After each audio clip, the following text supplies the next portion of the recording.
امت دوسروں پر ظلم کرنے سے بچ جائے، امت ان تمام برائیوں سے بچ جائے۔ دعوت و تبلیغ کی محنت یہی ہے۔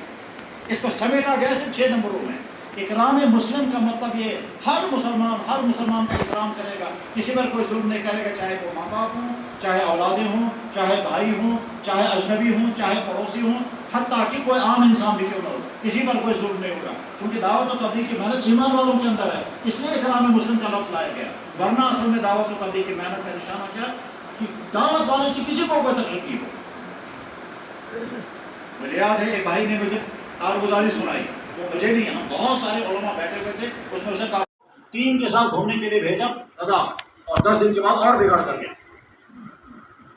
3 دن اللہ کے راستے میں بھیجنے کو تیار نہیں، اور ادھر سے چاہتا ہے میرا بچہ بگڑا ہوا ہی سدھر جائے، اور ٹیم کے ساتھ گھومنے کے لیے بھیجا رضا، اور 10 دن کے بعد اور بگڑ کر گیا۔ 3 دن اللہ کے راستے میں بھیجنے کو تیار نہیں، اور ادھر سے چاہتا ہے میرا بچہ بگڑا ہوا ہی سدھر جائے، اور امت دوسروں پر ظلم کرنے سے بچ جائے، امت ان تمام برائیوں سے بچ جائے۔ دعوت و تبلیغ کی محنت یہی ہے۔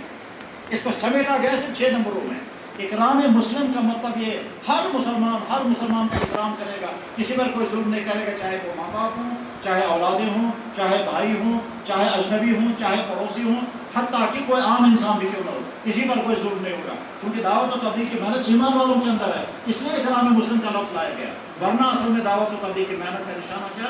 کہ دعوت والے سے کسی کو کوئی تکلیف نہیں ہوگی۔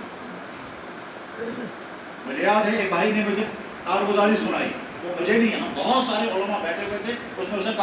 ٹیم کے ساتھ گھومنے کے لیے بھیجا رضا، اور 10 دن کے بعد اور بگڑ کر گیا۔